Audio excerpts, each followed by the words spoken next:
Buenos días, ¿cómo están? ¿Cómo están los papás? ¿Ah? ¿Contentos de ser papás? Claro. Es un buen día para adorar al Señor, es un buen día para conocer de su palabra. Y es un buen día para conocer a nuestro buen Dios como nuestro Padre. Es un buen día para que todos podamos conocer a ese Dios amoroso como Padre. No sé cuál fue tu relación con tu papá, no sé cuál es la idea que tengas como padre, digamos el padre de tus hijos, pero hoy vamos a aprender de que tenemos un Padre en el cielo. De que aunque padre y madre nos abandonen, con todo Dios nos recogerá. Con todo Dios nos levantará. Bueno, Señor, te quiero dar gracias esta mañana, Señor. Te quiero dar gracias, Señor, por estos corazones aquí reunidos, Señor, que son buena tierra, Señor, donde se siembra tu palabra. Palabra que da fruto al 100%, Señor. Gracias, Señor, porque el mensaje que hoy se predica aquí, Señor, sencillamente hará vida en nosotros, Señor. Será rema, se fijará en nuestro corazón, Señor, y tu Espíritu Santo se encargará de recordarnos esta palabra que es de vida eterna. En el nombre precioso de tu Hijo Jesús. Amén y amén. Estando preparando la enseñanza de hoy, y hay un punto fundamental que es ver cómo, o sea, el escrito original de toda nuestra Biblia. Y buscando la palabra Padre, me encontré como un común denominador en el Antiguo Testamento y en el Nuevo Testamento. En el Antiguo Testamento, en el hebreo, que es como está escrito el Antiguo Testamento, y una parte en arameo, y el arameo era el idioma que hablaba Jesús. La palabra para definir Padre estaba determinada como Abba, ¿sí? Y es sencillamente Padre en aplicación literal, de ahí de que digamos Abba Padre, ¿sí? Que vendría siendo como papito, pero ese es, y en el griego es pater. Y estas dos palabras, en hebreo, en arameo y en griego, tienen una particularidad, y es que es una palabra primaria, o sea, no deviene de otra palabra, ¿sí? Es una palabra origen que da lugar a muchísimas otras más palabras, y podemos ver como paternidad, ¿sí?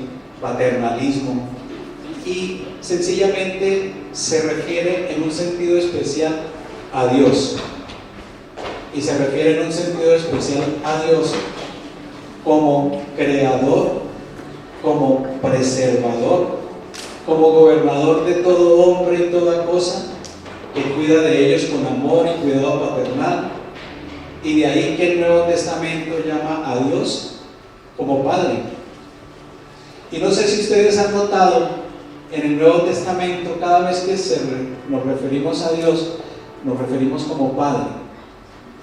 En el Nuevo Testamento no encontramos la palabra Yahvé, no encontramos la palabra Jehová, ¿sí? Que es básicamente como ellos, o no encontramos a Adonai, que es como, digamos, los judíos sencillamente llaman a Dios Padre. En el Nuevo Testamento encontramos esa palabra para referirse a Dios como Padre. Y ya la había citado Isaías. Ya la había citado Isaías en el 63:16, y lo tienen en la parte final del editorial. E Isaías 16 dice: pero tú eres nuestro Padre, aunque Abraham no nos conozca ni nos reconozca Israel, tú, Señor, eres nuestro Padre, tu nombre ha sido siempre nuestro Redentor. O sea, ya Isaías, 850 años, conoció a Dios como Padre.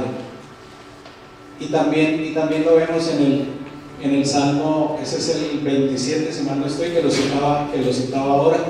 Entonces David también lo conoció y también dijo: aunque padre y madre sencillamente nos abandonen, tú, Señor, nos recogerás con todo, tú nos recogerás.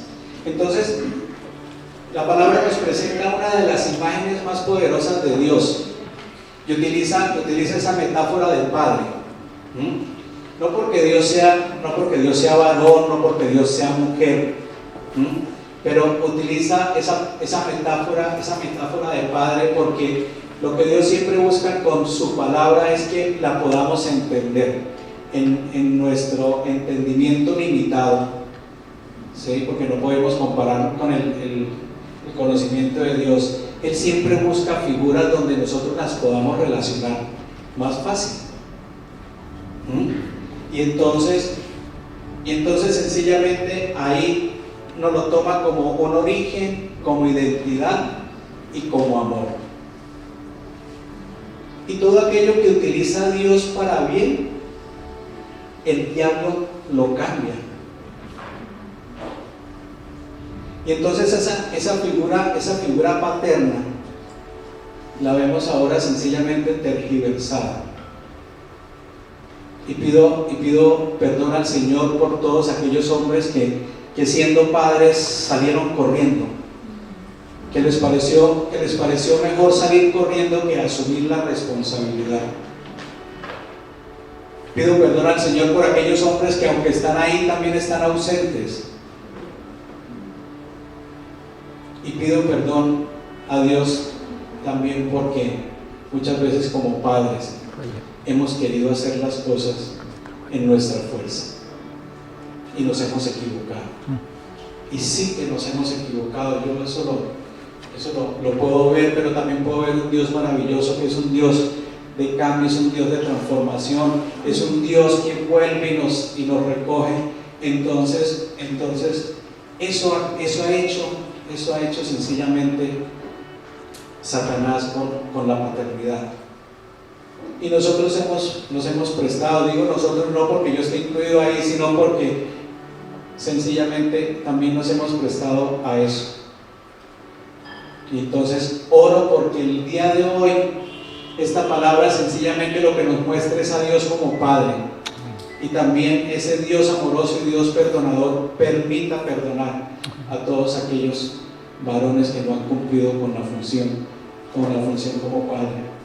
Y entonces les comentaba eso, se asocia a la paternidad porque se asocia como origen, como identidad y como amor. Y Pablo nos habló en 1 Corintios 8:16, nos dice: de un solo Dios, el Padre, de quien todo procede y para el cual vivimos. Y en esa porción él está hablando de los dioses y de muchos dioses que se conocen aquí, pero él dice que nosotros somos de un solo Dios, el Padre, por el cual vivimos. Y Malaquías preguntó, en Malaquías 2:10, no lo tienen ahí, pero Malaquías preguntó: ¿no tenemos todos un solo Padre? ¿No nos creó un solo Dios? O sea, Malaquías lo da por sentado. Sencillamente en Dios tenemos un Padre. Entonces, hoy les quiero hablar de Dios, nuestro modelo de Padre. Y traigo, no sé si llamarlo características o tal vez atributo, que tenemos de Dios como Padre. ¿Para qué? Para que entendamos nuestra relación del Señor, nosotros como hijos y Él como Padre, pero para que también nosotros varones en el rol de padres entendamos qué es lo que tenemos que hacer siguiendo la instrucción del Señor. Entonces lo primero que encontraba es que Dios nos ama incondicionalmente, y en ese amor incondicional Dios nos ha hecho sus hijos. O sea, nosotros no somos recogidos, nosotros, ¿sí?, somos sus hijos. Amén. Nacidos por el amor de Dios. Y Él nos amó primero, desde que nos creó, desde el mismo momento de la creación nos amó. Cuando el hombre cae, Él inmediatamente muestra su amor, ¿cómo? Proveyendo la salvación. Y a lo largo del tiempo sigue teniendo buen cuidado de nosotros. A pesar de que seamos necios, a pesar de que seamos obstinados, sigue teniendo cuidado de nosotros. Y ahí nos dio la mayor muestra de su amor, que es enviarnos a su Hijo unigénito a darnos salvación. Y encontramos eso en Primera de Juan, en el capítulo 3, en el versículo 1, la primera parte que dice: fíjense qué gran amor nos ha dado el Padre, que se nos llame hijos de Dios. Y termina ahí con una expresión afirmativa: y lo somos. Entonces, cada vez que nos sintamos abandonados, es que nos fijemos qué gran amor tuvo Dios por nosotros de llamarnos hijos de Él. Pero que lo reafirmemos y digamos: somos hijos de Dios. Soy un hijo de Dios. Y en Juan 1:12 dice: mas a cuantos lo recibieron, a los que creen en su nombre, les dio el derecho de ser hijos de Dios. Amén. Hay cosas, yo siempre trato de traer todo como al derecho, ¿sí? ¿Sí? Hay cosas que nosotros no nos damos cuenta, pero que inmediatamente lo tenemos. O sea, nosotros nacemos, inmediatamente adquirimos derechos, tenemos derechos. Y tenemos el derecho de un apellido, y tenemos el derecho de una nacionalidad. Y ese simple hecho nos da muchísimas cosas. Entonces, por ser colombiano, ¿yo qué tengo? Tengo el derecho de la protección del Estado colombiano. Tengo el derecho a que se me preste servicios de salud. Y la palabra nos está diciendo eso: mas a cuantos lo recibieron, a los que creen en su nombre, les dio el derecho de ser hijos de Dios. Amén. Entonces nos dio una nacionalidad, nos dio un apellido, y lo que eso conlleva. ¿Por qué? Solo por creer. Entonces el Señor en esa primera característica nos ama incondicionalmente y nos hace llamar hijos de Dios, nos trae como hijos de Dios. Y entonces, ¿qué es lo segundo que hace? Lo segundo que hace es que nos protege. Y en muchísimas partes de la Biblia, desde Génesis hasta Apocalipsis, vemos a un Dios protector. Y traigo ahí el Salmo 121 del 5 al 8, que dice: el Señor es quien te cuida, el Señor es tu sombra, tu mano derecha. De día el sol no te hará daño, ni la luna de noche. El Señor te cuidará, que de todo mal guardará tu vida. El Señor cuidará tu salida y tu entrada, desde ahora y para siempre. No sé si se dan cuenta en esos versículos. Hay dos conjugaciones. Hay una conjugación en presente y hay una conjugación en futuro. En presente te dice: el Señor es quien te cuida, el Señor es tu sombra y tu mano derecha. Es hoy. Hoy te está cuidando. Amén. Hoy te está dando sombra. Hoy es tu mano derecha. Pero también ahí mismo nos hace una promesa. Y dice: el Señor te cuidará. Amén. O sea, hoy me cuida, pero el Señor te cuidará. O sea, tienes que estar seguro hoy que hoy te está cuidando y que mañana te va a cuidar. Amén. Gracias. Y entonces cuando amanezcamos mañana lunes, tenemos que tener la tranquilidad y la conciencia de que hoy nos cuida y que mañana nos cuidará. Y cuando amanezcamos el martes, entonces tenemos la seguridad de que el martes nos cuida y el miércoles nos cuidará. Amén. Es ese Dios protector que quiere tener a sus hijos allí. Y en Mateo 10, 28 al 31, el Señor Jesús nos hace la advertencia. Nos dice: no teman a los que matan el cuerpo, pero no pueden matar el alma.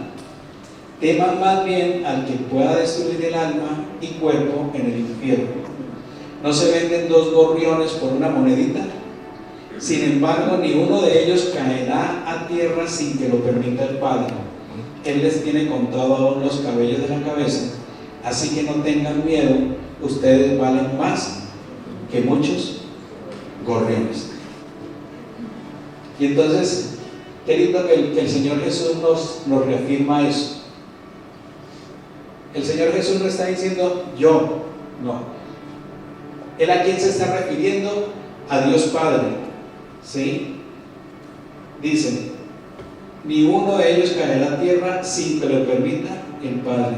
Él les tiene contado aún los cabellos de la cabeza.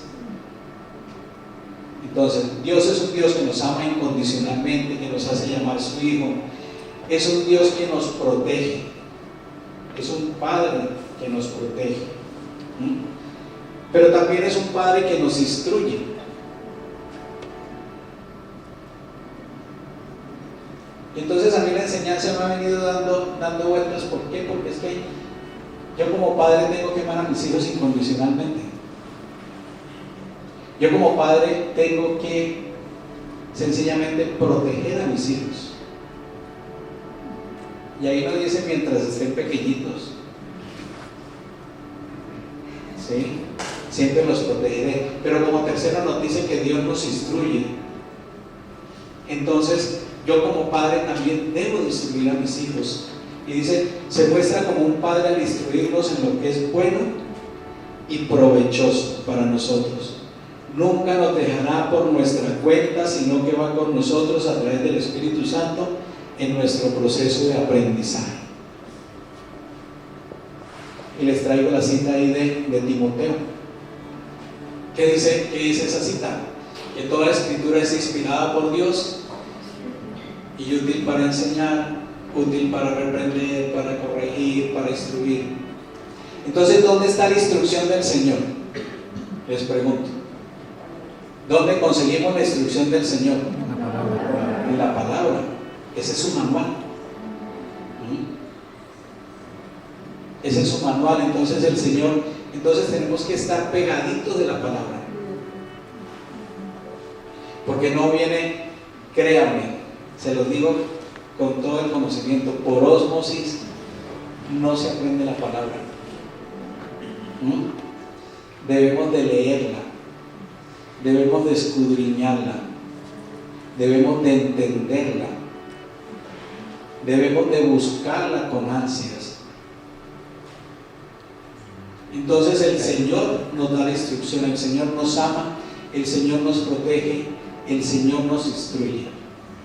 Y después que nos instruye, ¿qué puede hacer el Señor? ¿Qué derecho tiene el Señor? Nos puede corregir. Y entonces ahí viene cuando pensamos que cuando tenemos corrección es porque Dios no nos ama. O sea, entendemos la falta de corrección como amor.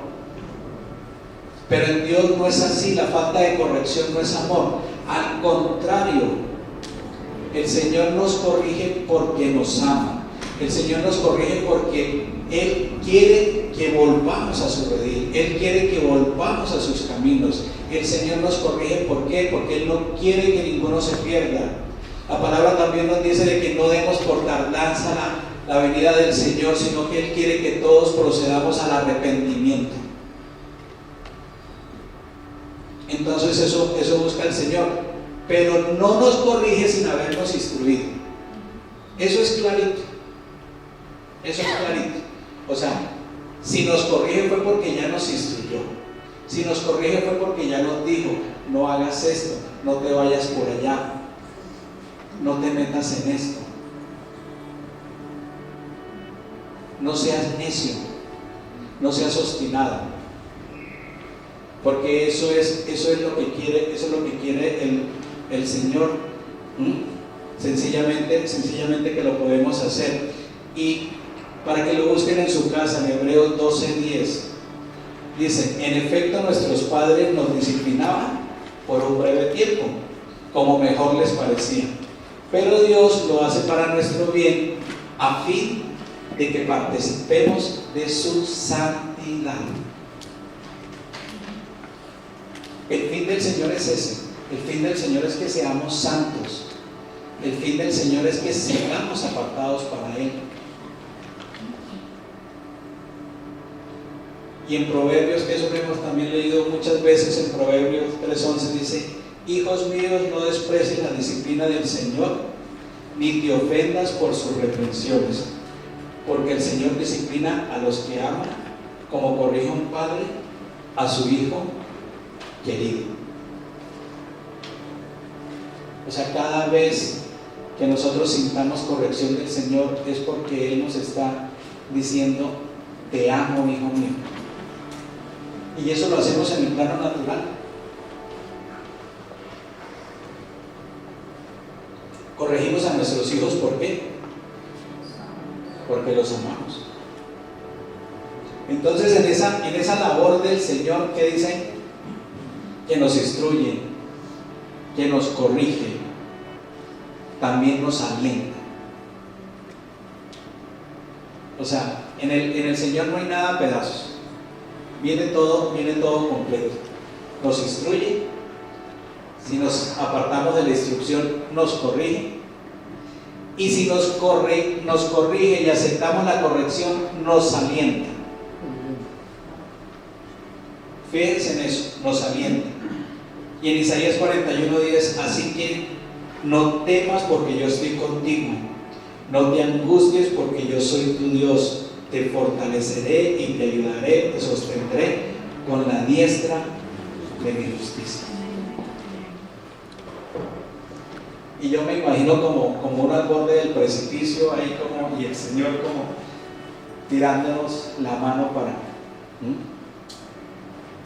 Como cuando nos abatimos y sentimos que el Señor nos levanta, que el Señor sencillamente nos conforta. Eso hace el Señor. Nos instruye, nos corrige, pero nos alienta. Porque qué tal que nos dejara ese pedacito ahí como... No, en Él somos completos, eso. Y viene otra característica que la dividí en varias partes, y es a Dios como nuestro proveedor. Amén. Como Dios que nos provee. Y entonces ahí se muestra como un padre. Y no es que nos conceda los caprichos del corazón, sino que se ocupa de darnos aquello que necesariamente o realmente necesitamos. Él siempre tiene sus oídos atentos a nuestro clamor, a nuestra petición. Y eso también tenemos que ser nosotros varones como padres, tenemos que proveer. Y entiendo que muchos han salido corriendo por esa situación porque se sienten que no son proveedores, que no pueden proveer. Pero eso yo creo que es uno de los mayores errores, porque siempre, si nosotros tenemos la conciencia de que Dios es nuestro Padre y que Él proveerá, así también nosotros podemos proveer. Y cada vez que pensamos en provisión, pues infortunadamente pensamos solo en la parte material. Entonces decimos a Dios como proveedor y lo vemos materialmente, y es cierto. Dios nos provee materialmente y nos lo dice de muchas formas, y entonces ahí nos dice en su palabra: ustedes por qué se preocupan en lo que han de comer, ustedes por qué se preocupan en lo que han de vestirse. Entonces le dice: las aves del campo no siembran no recogen, ni siquiera riegan, pero igual comen. Y entonces nos dice también y nos trae la comparación de ¿qué? De los lirios. Y a los que les gustan las matas, ¿sí? Pueden decir que los lirios son hermosos, preciosos, ¿sí? Y cuando ve uno que entra la primavera en el Japón y ve uno esos cerezos florecidos, o cuando ve uno en Holanda, que ahora se llama Países Bajos, los tulipanes, ¿sí? Esos, ¿ah? Y entonces el Señor dice, a ellos, ¿quién los viste? Los viste el Señor. Ni aún Salomón, con toda la riqueza y con todo el esplendor que tenía, podía vestirse de esa manera. Ni aún como ahora que, o Gucci, o, ¿sí? O ese tipo de cosas. Entonces el Señor nos promete que va a haber provisión también económica para nosotros, en la medida que nosotros también podamos sencillamente someternos al Señor. Y Romanos 8:32, el apóstol Pablo nos lo reafirma: el que no escatimó a su propio Hijo, sino que lo entregó por todos nosotros, ¿cómo no habrá de darnos generosamente junto con Él todas las cosas? Y el apóstol Pablo también nos dice que él aprendió a vivir en abundancia y en escasez. Y estaba en prisiones y estaba alabando. Y estaba en prisiones y estaba evangelizando. O sea, era feliz cuando sencillamente estaba en prisión y sabía que le iban a cambiar la guardia porque pues tenía más personas a quien evangelizarle. Entonces el Señor, que no escatimó a su propio Hijo, pues junto con Él nos va a dar muchísimas cosas. Y ahí en Santiago primera dice: toda buena dádiva y toda perfecta bendición descienden de lo alto, donde está el Padre que creó las lumbreras celestes y que no cambia ni se mueve como las sombras.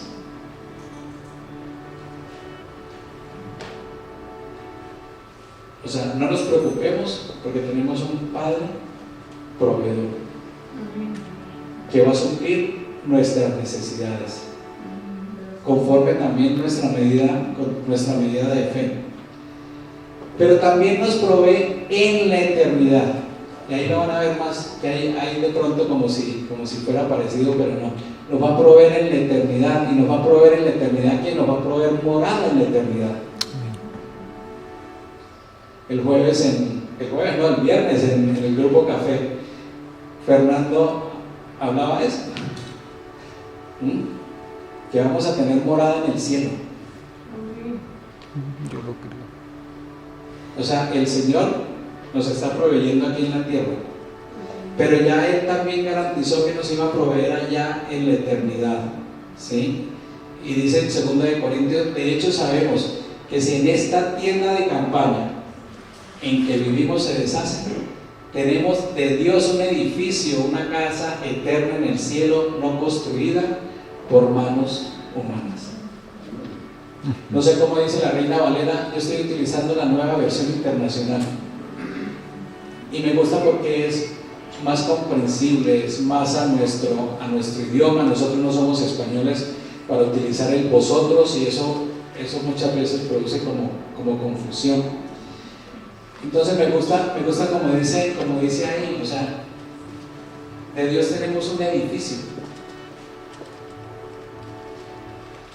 Y recordaba tal vez a alguien que conozco que quería comprar un edificio de 7 pisos, o de 4 pisos, para poder darle a cada uno de sus hijos un apartamento y que todos vivieran en el mismo edificio. Y así lo pensamos como hombre, y Dios ya nos lo ha dicho, que Él tiene un edificio para darnos.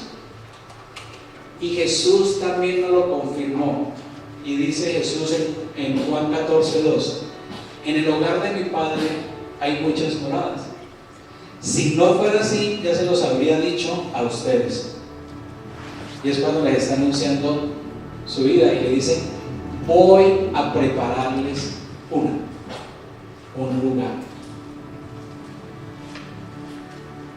O sea, el Señor ya nos confirmó que en el cielo tenemos morada. Entonces, Dios nos está mostrando como proveedor en la eternidad. En la eternidad. Y entonces nos da otro regalito, que es su Espíritu Santo.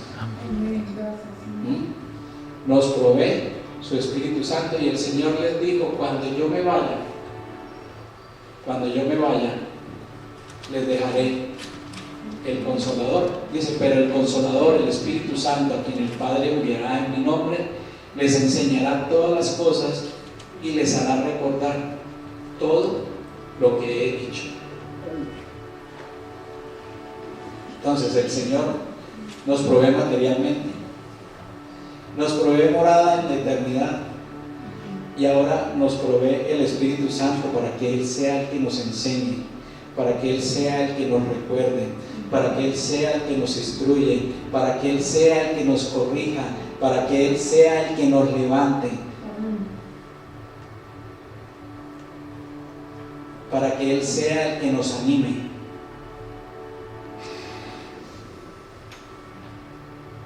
Para que sencillamente también nos convenza de pecado, de justicia y de juicio. De pecado porque somos pecadores, de justicia porque Dios es un juez justo, y de juicios porque el Señor ya nos justificó. Para eso nos provee el Espíritu Santo. Pero ahora nos provee de vida eterna. ¿Sí ven que es diferente? Nos provee en la vida eterna y nos provee de vida eterna. Esas son las preposiciones que aprendimos hace muchos años. Y entonces, ¿cómo cambia el sentido? Y entonces, ¿cómo nos provee de vida eterna? Ahí sí les dejo la pregunta. ¿Cómo el Señor nos provee de vida eterna? Recibiendo a Jesús, mediante el sacrificio del Señor Jesús. Mediante el sacrificio del Señor Jesús. Y en Juan 10, del 27 al 29, que se lo cito, allí dice: mis ovejas oyen mi voz, yo las conozco y ellas me siguen. Yo les doy vida eterna y nunca perecerán, ni nadie podrá arrebatármelas de la mano. Mi Padre que me las ha dado es más grande que todos, y de la mano del Padre nadie me las puede arrebatar. Y lo conocemos en Juan 3:16, porque de tal manera amó Dios al mundo que entregó a su Hijo unigénito, para que todo aquel que en Él cree, no, es diferente, oiga, para que todo aquel que en Él cree, la palabra no dice crea, dice para que todo aquel que en Él cree tenga vida eterna. Entonces necesitamos creer. Ese es el regalo. Ese es el regalo. ¿Por qué? Porque Dios nos ama incondicionalmente y nos ha llamado sus hijos. Porque Dios nos protege y Él nos quiere proteger de su separación eterna del infierno, porque Él nos instruye de cómo llegar a conocer la vida eterna, porque Él nos corrige cuando nos estemos saliendo de allí, porque Él nos alienta, y entonces ahí nos provee. Pero podemos ver a Jesús o a nuestro Dios Padre como proveedor en muchísimos aspectos más, que no están ahí, pero podemos ver a Jesús como el proveedor de sanidad. O sea, nos proveyó la salvación y nos provee también de sanidad.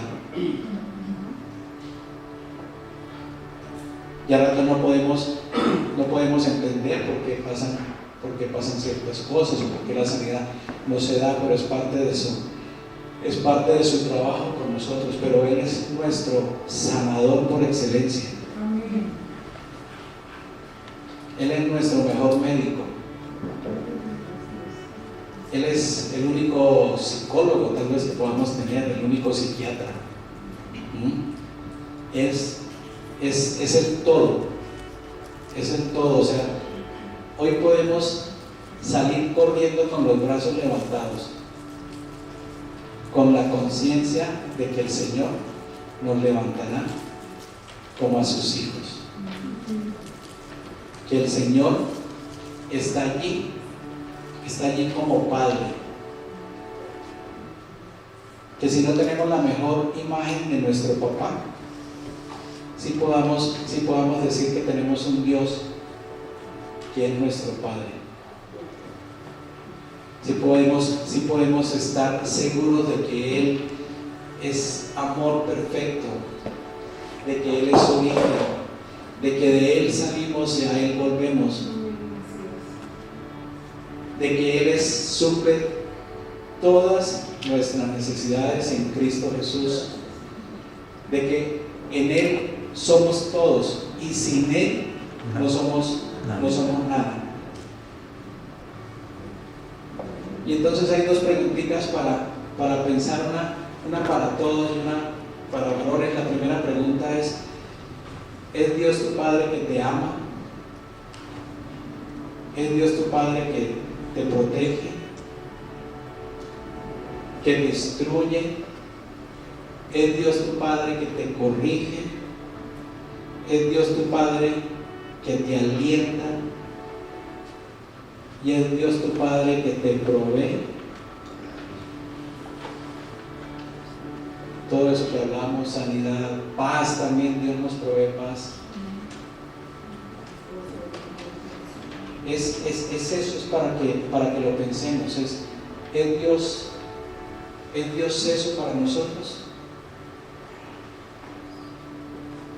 Y una pregunta para los varones que somos papás o los que están en proyecto de ser papá, o para todos los varones, es que estamos dispuestos a ser un padre como lo es nuestro Dios Todopoderoso. Estamos dispuestos a eso. Queremos pagar el precio. Queremos no tirar la toalla en el primer gancho de derecha que sintamos. Estamos dispuestos a correr la carrera, estamos dispuestos a ir por el camino estrecho y ser esos padres que amamos incondicionalmente, esos padres que protegemos, que instruimos, que corregimos, que alentamos, que proveemos. Y ustedes, mujeres, esposas, están dispuestas a ayudarnos a que nosotros podamos ser esos padres que Dios quiere que seamos. Eso quería dejarles el día de hoy. Y quería dejarles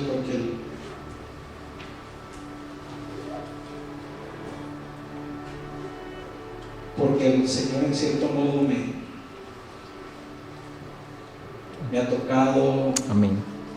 Preparando, me ha tocado releyendo y me ha tocado estando aquí frente a ustedes.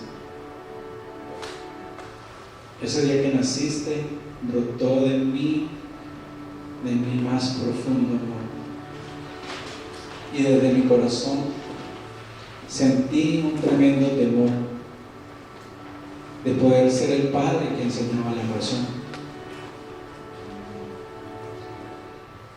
No sabía cómo actuar para cumplir la gran misión de enseñarte a amar y te desarrollaras en toda tu dimensión. Solo tenía que confiar en que Dios ya lo había hecho. Bastaba con dejarme guiar y caminar contigo por el camino estrecho. El Señor se encargó de lo demás y te atesoró como su hijo estimado. Me enseñó a no abandonarte jamás y tú a Él lo hiciste tu Dios amado. Por eso, hijo mío, no olvides su instrucción y a Jesús hazlo tu Señor. Sírvele de todo corazón y tu vida se encaminará en el amor. Y eso es. Padre Santo, yo te quiero dar gracias, Señor. Te quiero dar gracias, Señor, esta mañana por tu palabra, Señor. Gracias, Señor, porque tú eres ese Dios amoroso, Señor, ese Dios incondicional, ese Padre todopoderoso, que con inmenso amor nos ha amado, que con inmenso amor nos entregó a su Hijo, para que todos los que creamos en Él tengamos vida eterna, Señor. Gracias, Señor, porque tú eres nuestro Padre, Señor. Tú eres nuestro Padre que nos instruye, nuestro Padre que nos corrige, nuestro Padre que nos alienta, Señor, que nos levanta, nuestro Padre que nos provee, Señor, de mil y muchas maneras. Gracias, Señor, porque nos has enseñado a los que tenemos la dicha de ser papás, de cómo ser mejores padres, Señor, de cómo instruir a nuestros hijos para que ellos también piensen que la paternidad es un don precioso dado por ti, Padre Santo. Gracias, Señor, por este grupo de varones, Señor, y por todos los que se rinden ante ti, Señor, y se declaran como tus hijos, Señor, y que reconocen a ti como su Padre, Señor. Yo te pido perdón por todos aquellos varones que han salido corriendo, que no quisieron asumir por cualquier razón, pero también, Señor, te pido que los vuelvas en sus caminos, Señor, y que no es tarde para poder volver a cumplir con la misión y con el deber de ser padres para sus hijos, Señor. Gracias, Señor, porque tú, Padre Santo, eres nuestro proveedor, porque tú provees para nuestra mesa, porque tú nos provees de paz, nos provees de sanidad, Señor, pero sobre todo, Señor, nos proviste de salvación. Y podemos hoy confiadamente, Señor, entrar al trono de la gracia y decir: Abba, Padre, y recibir el pronto socorro. Gracias, Señor, por este tiempo, Señor. Gracias por tu palabra. Bendigo esta congregación, bendigo estos corazones, Señor, y hoy levantamos un fuerte aplauso a ti, Señor.